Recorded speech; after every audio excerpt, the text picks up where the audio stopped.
The Logan Act will investigate, and also we'll call out Kerry's shadow diplomacy, and we'll show you just why this Obama-era nuclear deal puts the United States and our allies in danger, why it needs to be scrapped immediately. Plus, the stonewalling, the obstruction from the Department of Justice is out of control. Jeff Sessions, Rod Rosenstein, other DOJ officials are now actively hindering ongoing congressional investigations. They need to be held responsible. Nobody is above the law. And what are they hiding? And why are they obstructing Congress? We have a full report. And it's safe to say the deep state did not have a good weekend after a federal judge issued what is a stunning rebuke of Mueller's witch hunt and a mitigated judicial beatdown. Another judge after that flatly rejecting a crucial request from Mueller's team. Now, this has been a horrible week for Mueller's witch hunt. Two massive beatdowns for the Office of Special Counsel. We'll show you all of that and the highlights from the judge. And breaking on Friday, FBI lovebird Lisa Page, along with Comey ally James Baker, they resigned from the FBI. Is Peter Strzok next? And also tonight, President Trump picks the head of the CIA. Gina Haspel has reportedly offered to withdraw her nomination after getting lambasted by the left for being too tough on terrorists. We're going to tell you why she's a true American hero. Plus, we'll show you highlights from Melania Trump's Be Best campaign unveiling from earlier today, and later breaking news about the liberal New York Attorney General who may be in big trouble tonight. But first, a very important breaking news opening monologue.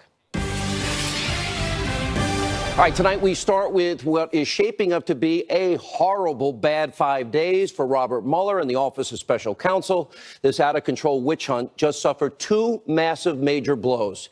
Now, on Friday, and what was the single biggest beatdown I have ever seen in my life, a federal judge utterly rebuked the special counsel and his investigation, slamming its political motivations and calling out the scope for being way out of bounds and way beyond their mandate.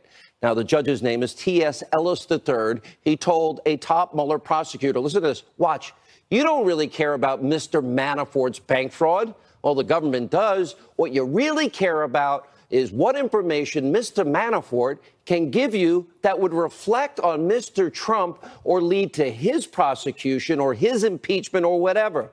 That's what you're really interested in. Wow. And then Ellis continued, none of that information has anything to do with links or coordination between the Russian government and individuals associated with the campaign of Donald Trump. So I don't see what relation this indictment has with anything the special prosecutor is authorized to investigate, because this goes back to 2005. The judge also quoted, quote, it looks to me instead that what is happening is that this investigation was underway. It had something, the special prosecutor took it, got indictments, and then in a time-honored practice, which I'm fully familiar with, it exists largely in the drug area. If you get somebody in a conspiracy and get something against them, well, then you can tighten the screws and they will begin to provide information in what you're really interested in. Now, Ellis finished his epic beatdown by saying, well, what we don't want in this country is we don't want anyone with unfettered power. Now, this dressing down wasn't the only legal setback for Team Mueller. On Saturday, yet another federal judge denied the special counsel's request for a delay in its case against Russian election troll farms. And meanwhile, a series of new polls are showing that Mueller's witch hunt is becoming more and more unpopular with you, the American people, all while President Trump's poll numbers continue to climb to his highest levels ever. Now, late Friday, we also learned a former member of Mueller's team of investigators, there she is, FBI lovebird Lisa Page. She has resigned in disgrace months after her viciously anti-Trump texts revealed the extreme bias at some of the highest levels of the FBI. And Page wasn't alone in resigning. Another prominent deep state FBI official, longtime Comey ally, James A. Baker, he also resigned late on Friday. So is the deep state now starting to crack? Look, we're learning even more positive news about the Inspector General Michael Horowitz's review of Hillary Clinton's email case. Now, his testimony before Congress has now been postponed, but for an interesting reason. After reports show he's finding new leads in this ongoing investigation. We're going to have all of this and break it all down tonight with Sarah Carter, Greg Jarrett, attorney David Schoen in just a minute. But first, other news. Iran, that deal weighs in the balance tonight. Remember, 3 years ago, the Obama administration signed off on what they promised would make the world a better, safer place. In reality, the Iranian nuclear deal sent boatloads of cash, $150 billion worth, to a regime actively plotting to destroy the United States and our best ally, Israel, all while funding terrorism and proxy wars all around the world. Death to America, death to Israel. Now, all told, we sent $1.7 billion in your cash to Iran, then unfroze about $150 billion in assets and loosened a series of sanctions. What did America get in return? Oh, a promise from the Muellers chanting death to America that the rogue Islamic theocracy would temporarily halt its nuclear weapons program. And of course, we knew the Muellers of Iran were liars. And last week, they were proven liars by the Israeli Prime Minister, Benjamin Netanyahu, when he unveiled Iran's secret plans to further their nuclear ambitions, including a project aimed at creating 5 warheads, each containing a 10-kiloton yield. Now, given these damning recent developments, President Trump is now set to decide the fate of this agreement tomorrow at 2 p.m. Eastern, 11 Pacific. Let us be clear. The mullahs of Iran are not good people. They've killed Americans in Iraq. They fought proxy wars. They want death to Israel and death to America. You cannot trust people like this. This agreement does not sufficiently check their nuclear weapons programs.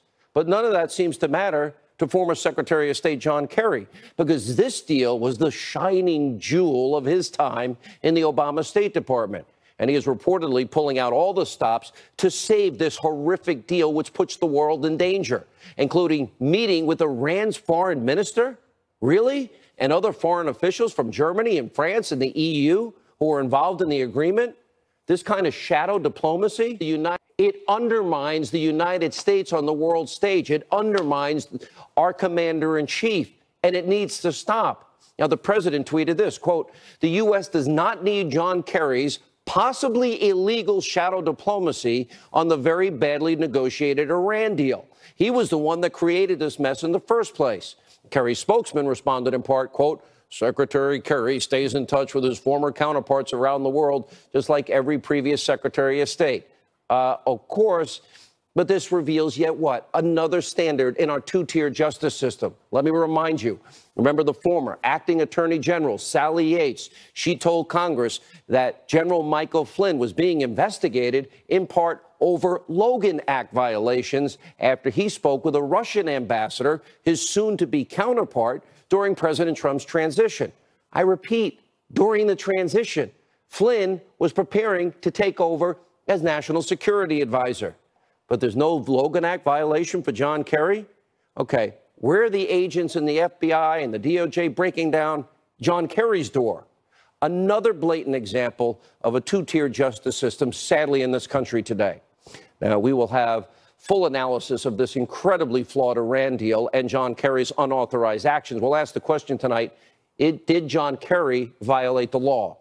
All right, but first, the obstruction and stonewalling from our Department of Justice has now reached a fever pitch. Thousands upon thousands of documents that have been requested and subpoenaed by the House Judiciary Committee, by the House Oversight Committee, by the House Intel Committee are still being slow-walked and withheld or massively redacted in what is a clear effort to impair the constitutional right and duty of Congress to check the DOJ and the executive branch.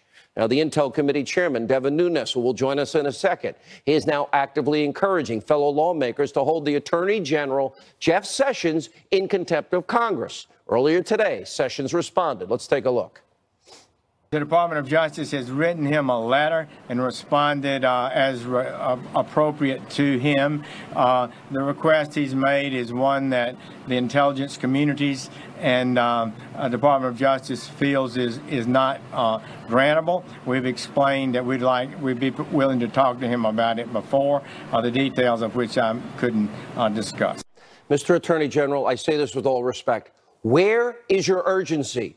You need to do your job. This has gone on way too long. These are legitimate, important requests. You are not impervious, nor the DOJ impervious, to the rule of law and our federal system of co-equal branches of power and checks and balances. This is within their congressional authority, constitutional authority. And the DOJ is clearly stonewalling to prevent further embarrassment given their pathetic track record in Hillary Clinton's email case, the rampant potential, we know, FISA abuses, the ongoing witch hunt into Trump-Russia collusion, which never happened. Now, if the Attorney General does not take significant measures to find urgency and speed up the delivery of these requested for months and even years of unredacted documents, then it is time for Sessions, Rosenstein, and anyone else who is obstructing Congress's investigation to be held in contempt and face the serious legal consequences associated with it. In other words, Mr. Attorney General, Mr. Deputy Attorney General, it's time to decide. Are you part of the swamp? Are you part of the deep state? Or are you going to fix our justice system and let Congress do their job? This country has a constitution. Again, separation of powers, co-equal branches of government. Congress has a constitutional role in oversight. Stop obstructing and slow walking them. Now let's turn to what might be the most insane display of left-wing lunacy in a very long time. Now, President Trump has picked Gina Haspel to lead the CIA. Now, over the weekend, she actually offered to withdraw her name from consideration. A bad idea. She has faced a firestorm of criticism, only from Democrats and the mainstream media because they're corrupt. But get this, she's being criticized for being too tough on terrorists. I actually like people that are tough on terrorists. Take a look. In 2002, she ran a secret CIA prison for suspected terrorists in Thailand that used harsh interrogation tactics, including waterboarding, sleep deprivation, even squeezing detainees into coffins. You have questions from the left and the right on her role in the enhanced interrogation techniques, her role in potentially destroying the videotapes of the torture, and she's going to have a tough hearing on Wednesday. At this moment, Donald Trump is effectively asking the U.S. Senate to promote torture because Trump is asking the Senate to promote a U.S. official involved in torture to run the CIA, nominating Gina Haspel, Mike Pompeo's deputy, for the job. Excuse me, harsh? Do you know what, Gitmo? You, the taxpayers, paid for a soccer field for those involved in engaging and killing Americans. And we took care of every dietary concern. And we treated, there were only 3 people that were waterboarded. Now, President Trump rightly is not backing down to this ridiculous criticism. He reportedly has pushed Haspel to stay the course. I say the same thing tonight. Haspel's confirmation hearing will take place this week, and rightfully so. I met Gina Haspel once. She is a patriot. She loves her country. She has worked hard to protect the American people. She more than deserves this job. And I'll take it a step further. We should all thank God for the people like Gina Haspel and the important work they did after 9/11 to keep this country safe and save American lives.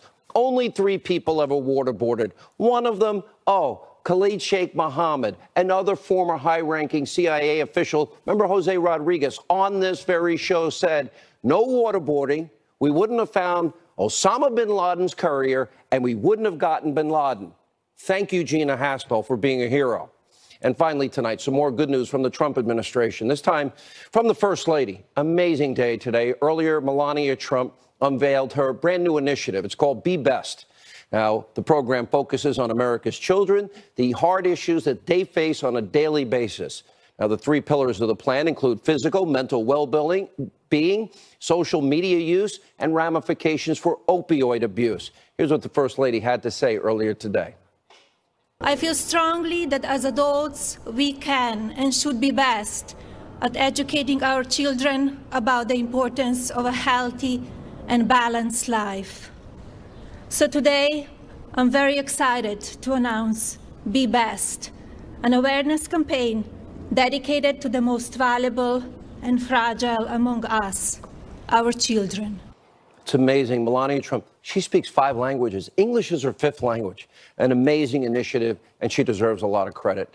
Now, we'll bring you updates of the program over the next several months because right here on Hannity, we actually show the full picture of the Trump administration, like all the success that the media will never tell you about. All right, we have a lot of ground to cover tonight. Joining us first, we begin with Devin Nunes. He is the chairman of the House Intelligence Committee. He's a California congressman.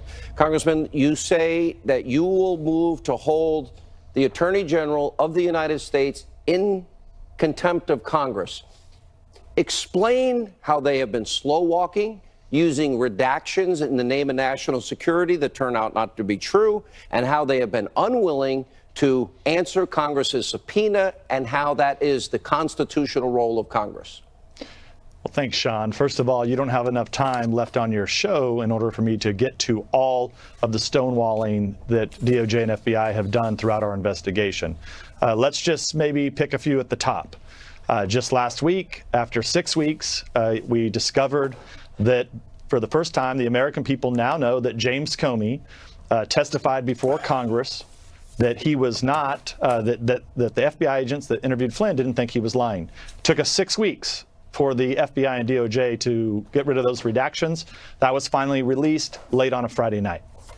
If you go back to the things that they've dealt with, if you look at with Fusion GPS and getting documents that were pertinent for that fight, that's just another good example of the fact that we weren't able to figure out that the FBI and DOJ actually knew that the Clinton campaign and the Democratic National Committee had paid for the dirt on. How long did they know that, sir? Because we didn't find out, if I'm correct, for a year later.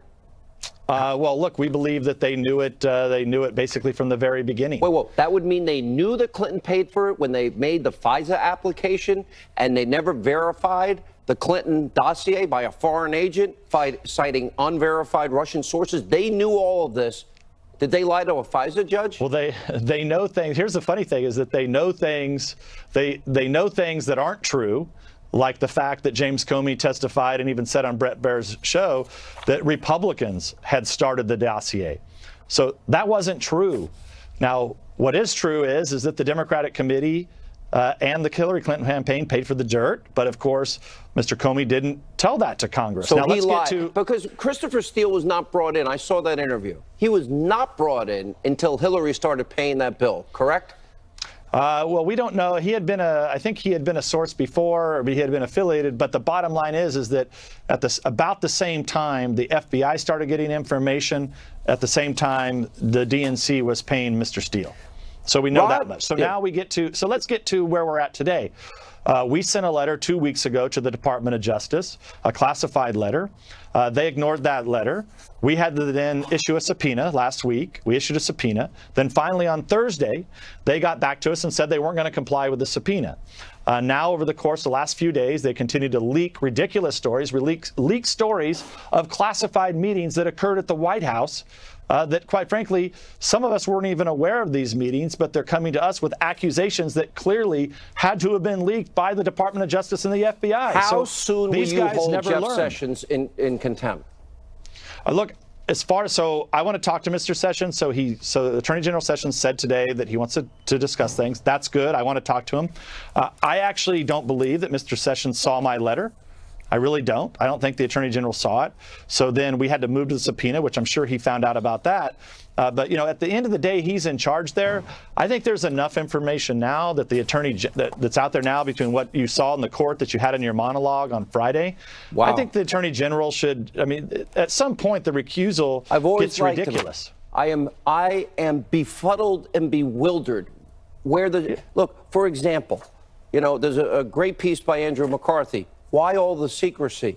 Outrageous redactions to the Russia report. Rod Rosenstein, up to the final minute, we would never have gotten the Nunes memo or the Grassley-Graham report about FISA abuse because Rod Rosenstein, according to my sources, was begging Paul Ryan not to hand that information that you subpoenaed way in advance, and he waited to the last hour to hand it over. Why is Rod Rosenstein doing this? Why are they now, the FBI, refusing to pursue the personal struck page text when we know there are gaps missing in that? And at what point do we see this as an obstruction case?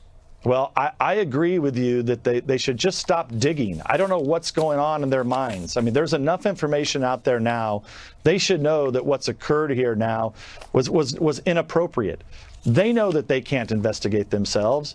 And so, you know, if you want to actually get to solving the problem, just stop making the problem worse. Give us the information in a timely manner. I mean, just give us all the information. Just give it to us so that the investigators that have the oversight role can properly go through everything. But when the more that they spread this out bit by bit by bit, the more ridiculous they look and the more dishonest they look and the more corrupt that it looks to the American people. If I've been wrong, I know you follow the show. I only have 20 seconds. Is there anything I've been wrong about on this show? Because it now seems that everything is now falling into place, and we see what's happening. And Rod Rosenstein said the Justice Department won't be extorted. Last word. You have about 20 seconds. Yeah, that statement was totally ridiculous. They just need to give us the documents, Sean. Look, this is going to get a lot worse before it gets any better. There's a lot more information out there that the American public deserves a right to know. And you have not been wrong on anything that I've seen. But you know what your challenge is? You haven't seen all the information, and you have a right to see it, and it's worse. Unbelievable. All right, sir. Thank you for the good work you're doing to be transparent with the American people. When we come back, a major enemy of the president who is in serious trouble, and Sarah Carter, David Schoen, Greg Jarrett, new information, and Sebastian Gorka. Straight ahead. Hannity. Time enemy of President Trump, the New York Attorney General, his name is Eric Schneiderman, is possibly in serious trouble tonight. Joining us now from our West Coast newsroom with more on this breaking news, Fox News' Trace Gallagher. Wow, this is blowing up fast.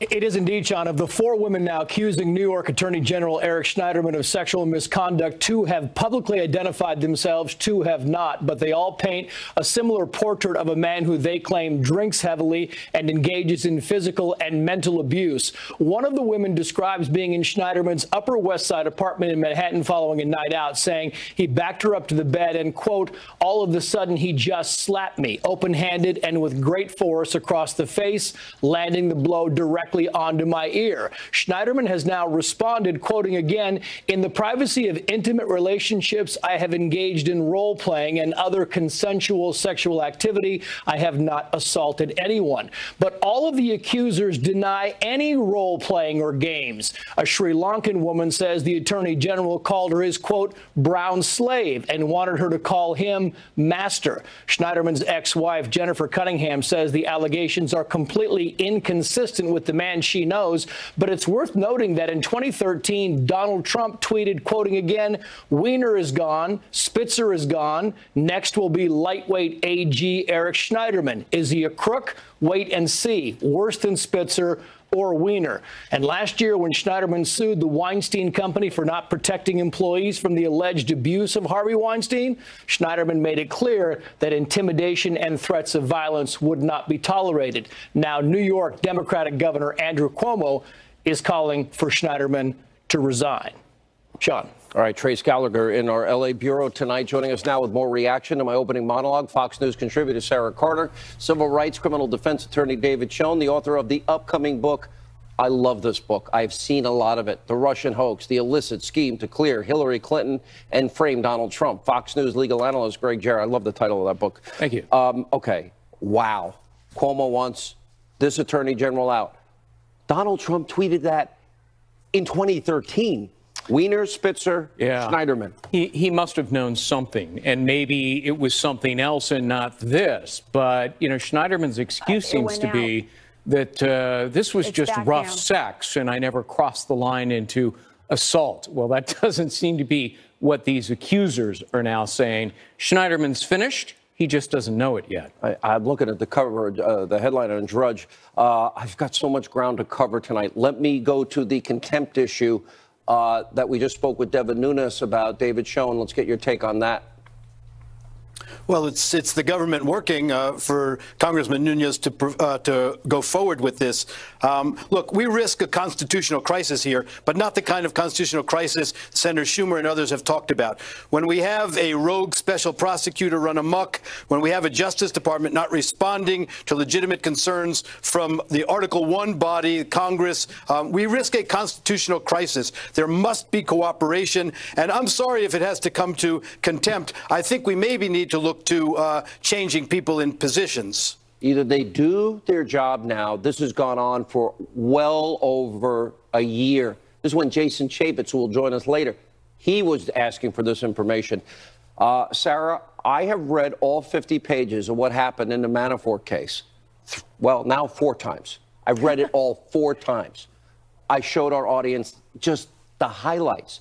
This was the biggest judicial beatdown. I used to read Scalia and his scathing dissent. This is a far bigger beatdown to Robert Mueller or Andrew Weissman, who we warned people about, was the lead attorney in the courtroom that day, though not arguing for the special counsel. It's huge. And I think he taught everyone a lesson in what happens here in the expanse of powers. And Judge Ellis is basically saying, you don't have full authority here. You cannot expand your powers to this extent. He also reprimanded Rosenstein and the others for giving them a 75% redacted memo. I mean, he couldn't even see what the expanse of powers were for Special Counsel Mueller. He said, I want this memo unredacted. I want it here in my office. I want it in my hands. I can't understand. And what was even more interesting, Sean, was how they refused to answer the judge's questions. Every time he would ask them, you know, he would say, this has nothing to do with Russia and collusion. Answer my question. Answer my questions. And they refused to answer the judge's questions. I think Mueller is in a world of hurt right now. I think he's in a world of hurt in other parts of this case. And I think he knows it. And I think that right now what we're going to see is an unraveling of this that is going to be potentially change the whole course of this investigation. You've read a lot of cases throughout your career. Sure. You've been involved in a lot of cases in your career. I've read a lot of court transcripts. I've never seen anything like this. It was a withering examination of Mueller and his team, and it was gratifying to actually see the judge pierce the veil of the sham that Mueller has perpetrated, because Mueller's only authority is to investigate Trump-Russian collusion and any evidence arising therefrom. Well, the charges against Manafort didn't arise therefrom. To put the screws to them. Right. To basically, they only charge them as... Right. This is 2005. To get him to sing. And he used the word sing. Get him to sing. Right. But be careful, he may compose. What does compose mean? He'll say anything to get out of trouble. It's suborning perjury, and prosecutors do it all the time. They get witnesses to lie because they threaten those witnesses. Mueller went into the archives of the DOJ and dug up an decade-old case. Because they want to put the screws to Manafort. That is to go after Trump. This was disposed of. They weren't investigating this anymore. This was 2005. And the judge is essentially saying to Mueller, where's your authority? You don't have any authority. And David, the judge kept saying, there's no mandate here. This is not part of the mandate. And the dates mean something. They literally raided this guy's home in the early morning, and then they got permission from Rosenstein. It was the 26th of July on the raid. It was August 6th when Rosenstein expands the mandate. Sorry, wrong order. That's not how it works. You have identified a huge development in this case. This is a judge universally respected, brilliant academic credentials, who had his eye on the ball. He's not a political actor. He's a judge doing what a judge does. He held their feet to the fire. He pointed out the exact regulation at issue here, Section 600.4, what the authority is of the special counsel and what it is not, and they had no answer for him. Last word, Sarah. By the way, and I got a quick question. Last word, Sarah. I don't mean to rush everybody. Absolutely. I'm sorry. David has a wonderful point there. I think we're going to see a lot more developments in the upcoming future. And remember, once again, I stress, Horowitz's report's going to be coming out, and he's found more and more evidence. Well, we know it's been delayed, but I guarantee you it's going to be out within the next 3 weeks. Did John Kerry violate the Logan Act? Absolutely. David, did he violate the Logan Act? Absolutely. Yes. No question about it. Okay. Meets the definition of every factor. Look at what they said about Michael Flynn. This is so far worse. That's right. Let's see when that investigation begins. All right. We have a lot more breaking news tonight. Jason Chaffetz knows a thing or two about being delayed and redactions and not handing over documents. He and Dan Bongino are next. Busy news night. Stay with us.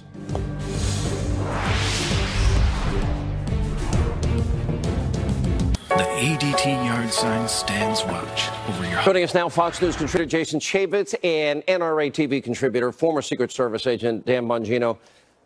You just saw Devin Nunes, Congressman. How far back were you subpoenaing these documents? I believe it was September of 2016. It's been that long. There have been a series of letters and requests, but actual subpoenas. But the Department of Justice doesn't care. If they issue a subpoena, you better comply or they're going to go take you to court. But if Congress issues one, they're just like, yeah, whatever. Fortunately, Nunes has got some guts and some political capital that he's willing to spend with his own political leadership. He's got people like Gowdy, Ratcliffe, Meadows, Jordan, DeSantis behind him to help support him. But other than that, that's the front line, and Devin's leading the charge. But they're not handing it over. They're not cooperating. They're obstructing. No. They're putting in, national security concerns that are non-existent, like James Comey's embarrassment last week. You know what? They didn't want that exposed. So I'm looking at this, Dan Bongino, and I'm saying, you know what?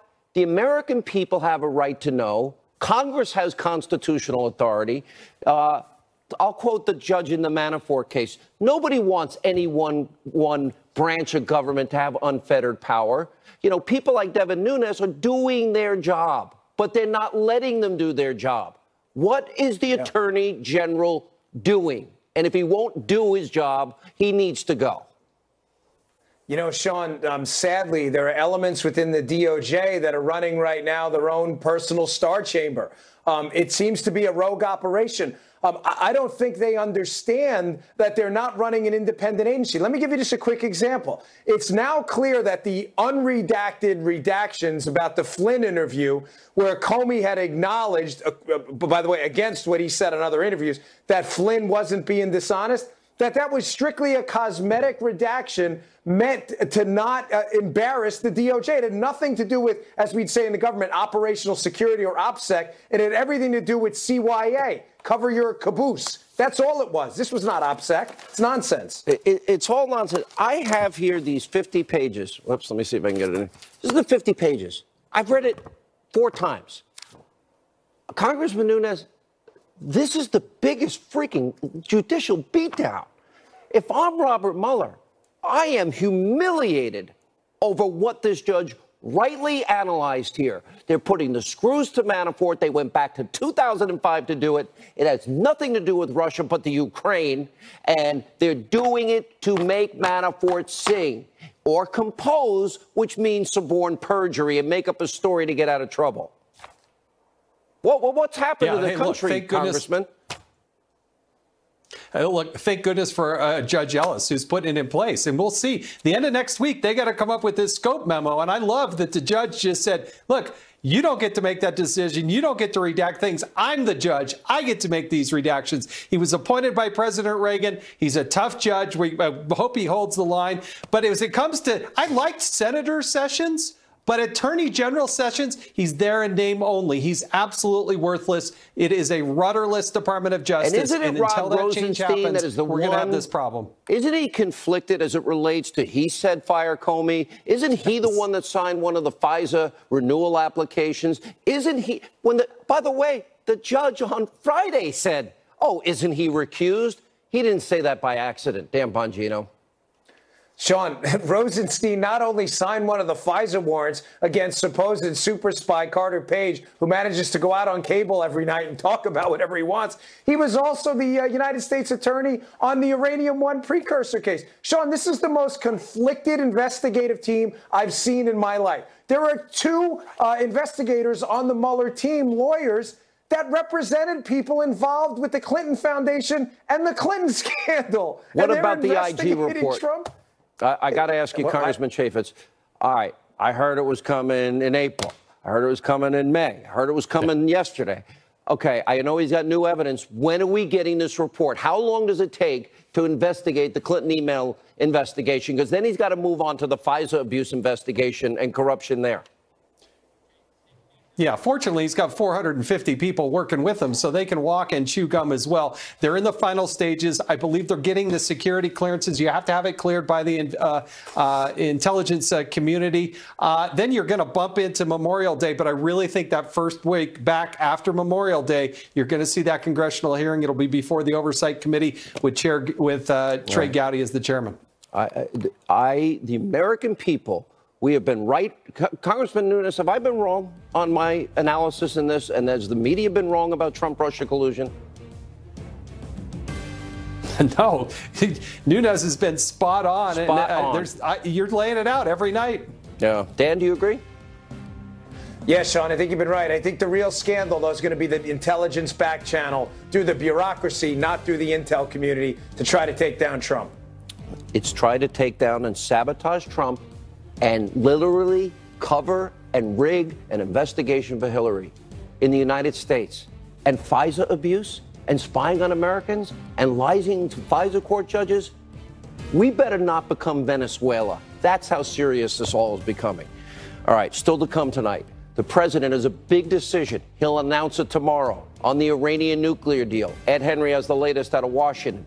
Then analysis, Sebastian Gorka, Daniel Hoffman. Stay with us, a lot of news.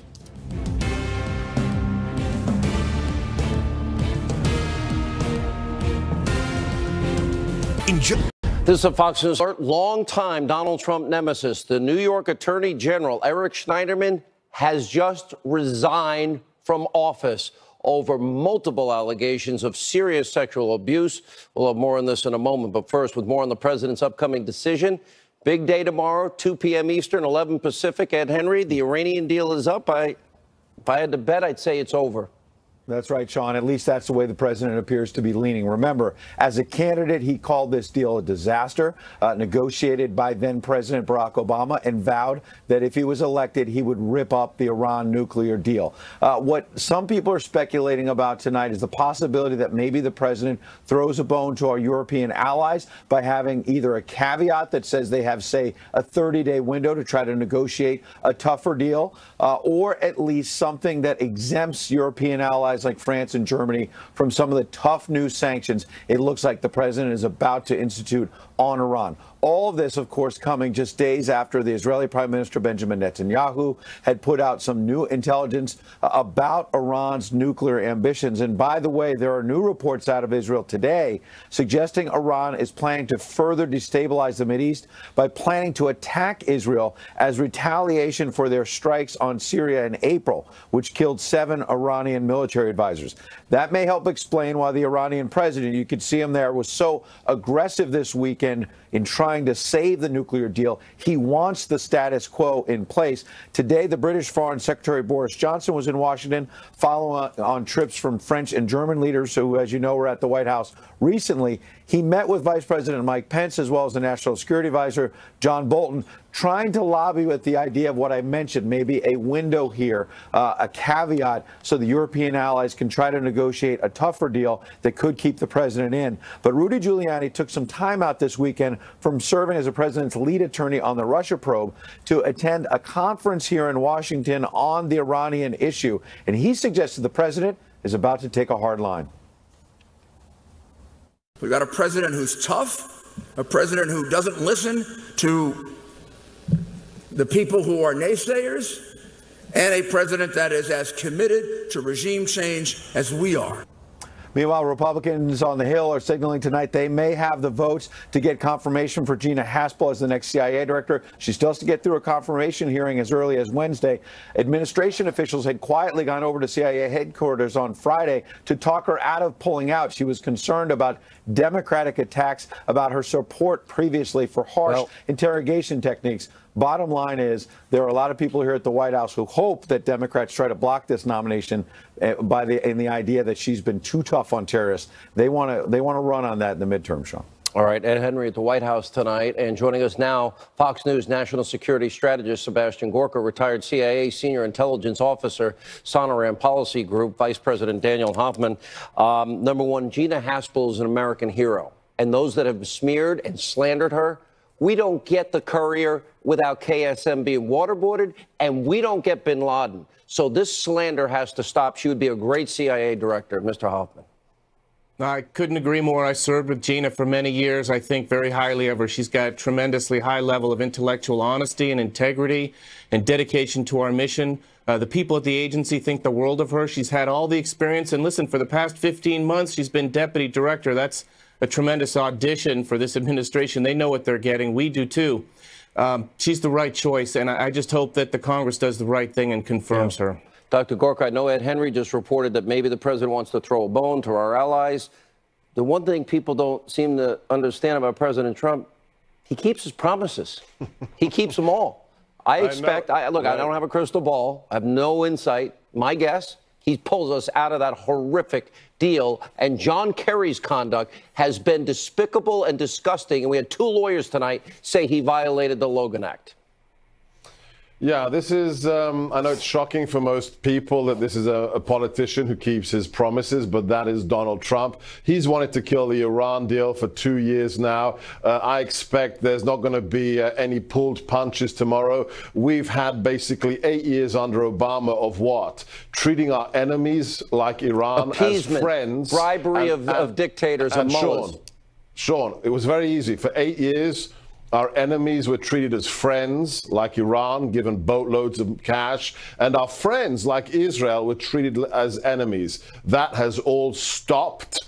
We're moving the embassy to Jerusalem. We're recognizing it as the capital of the eternal state of Israel, and the Iran deal has to be killed. It has to be shot in the head because it is bad for America, it's bad for the world, and it's bad for our friends. Well said. You know, with all the talk about foreign interference in elections, we all forget, Daniel Hoffman, we all forget that Obama worked hard to defeat Benjamin Netanyahu